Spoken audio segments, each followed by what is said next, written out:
Master horse racing with daily racing forms Formulator, now free for DRF Bets members. Sign up to get the best bonus in racing with a $250 deposit match, plus a $10 free bet and free Formulator past performances. Go to drf.com/bet to play like a pro today.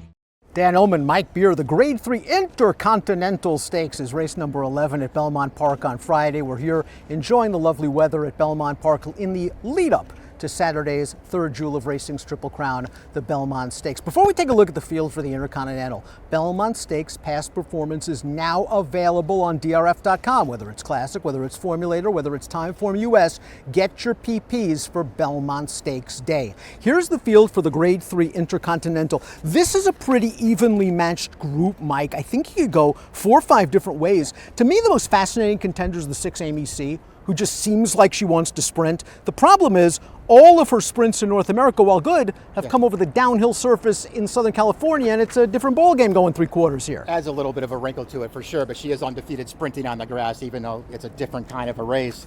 She's also off of about a 5-month layoff in here, so that could work against her, but you're right, she's very interested in this race. More than anything else, Dan, I just thought it was really well matched. And I think it's very hard to project a pace setter, because we throw up the Timeform US pace projector, it's blue, it does have the number 7 Bubble Rock on the lead, but guess what?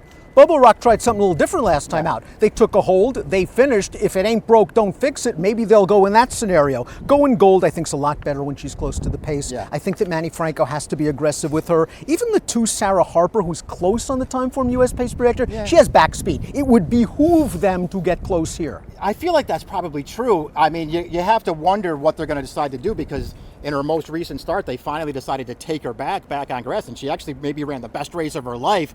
Do they want to change that up? It might work for them if they tried it here. I'm a big fan of the 1 Poppy Flower. She's been on the board in 10 of 13 lifetime starts. This is going to be her 3rd start of the year for the Great Belmont, and she ran fine last time out in the license fee. She fell behind early, but the pace was there for her. She followed Bubble Rock into the stretch. She was gaining.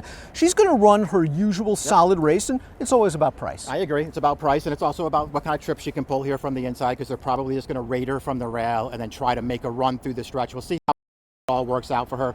I'm with you. I thought she ran fine last time, but Bubble Rock, who's a pretty good horse in her own right, had the jump on her. Poppy Flower could not catch her. She was compromised 2 starts back by a slow pace from going good beat her. Is Sarah Harper a bit dressed up? Was that last race really a true indicator of her abilities? It was only her 2nd start on turf. Her first came way back against Caravel, where she was showing that speed and got cooked that day.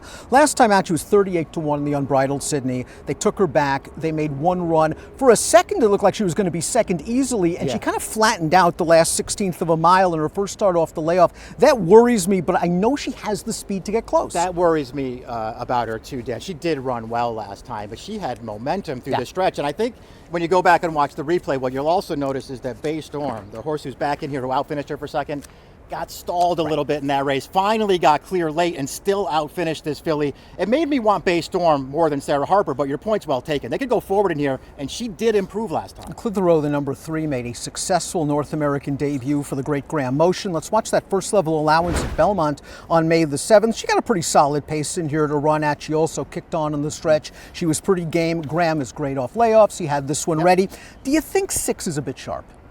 I wonder about that. I don't think it necessarily disqualifies her from being competitive in here. More than anything else, that race off the layoff there, I just like the way that she moved in there. They just kept her 4 wide around the track. She moved to contention on her own power around the turn and then finished it off pretty nicely. I didn't love the field that she beat, but she ran well there. Messidor, the number 4, I think is going to be a lot tighter for this start. She won her 2nd start of 2022. Her last race, the license fee, where she was beaten by Bubble Rock, it was her first start off of about a 6-month layoff. She fell behind. She came with a run. My concern is her running style. If the Timeform US pace projector is right and they don't go fast early, she could be in trouble. I agree with you. And that, for all those reasons, you just sort of have to get a price on her if you want to bet her in here. I do think she's going to be a fair price, though.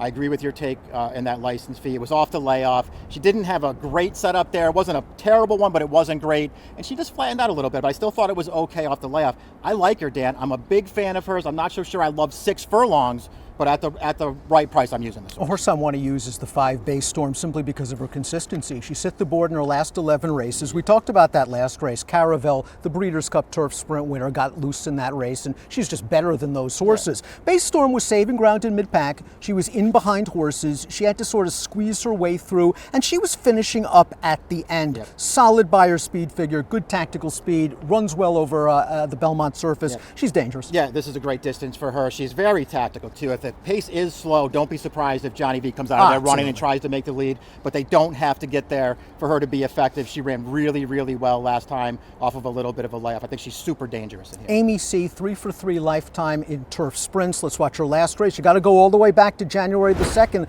This is the Las Ciénegas going down the hill at Santa Anita. She finishes strongly. The third place finisher came back to win a restricted stake at Santa Anita with an 89 buyer. I still think she has some upside. Yeah. The layoff is a concern, but you know, I really trust Phil D'Amato in these situations. I do too, especially if he's going to ship her all the way over here for this race. I found nothing to really knock about her, especially as a turf sprinter, Dan.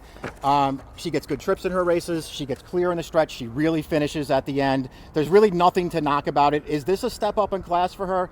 I kind of feel like it is, but I won't be surprised when she's a contender. The 7 Bubble Rock is a graded stakes winner going 2 turns, but I wonder if Brad Cox found out what she wants to do in her last start. It's the license fee, the race we're going to show you right now. She broke sharp as she usually does. Joel Rosario just took her back, settled in mid-pack. She was 4 wide through the turn and into the stretch. She got bumped pretty hard at the 3/16ths, and then she outfinishes Poppy Flower. She's in good form. You got to respect her tactical speed. She's a strong contender. Yeah, I really liked that last performance there on a turnback that can be really difficult for some horses to handle. She had no trouble with it. She can be forward if she has to be in here. You can go all the way back to her form as a 2-year-old, Dan. She was a really good turf sprinter then. She just happens to also be good going about a mile as well. I like that they're coming right back in this race. I think she is a strong contender here. Going Good ran 3rd in that most recent start behind Bubble Rock. She took the bump with Bubble Rock in the upper stretch. She ran okay.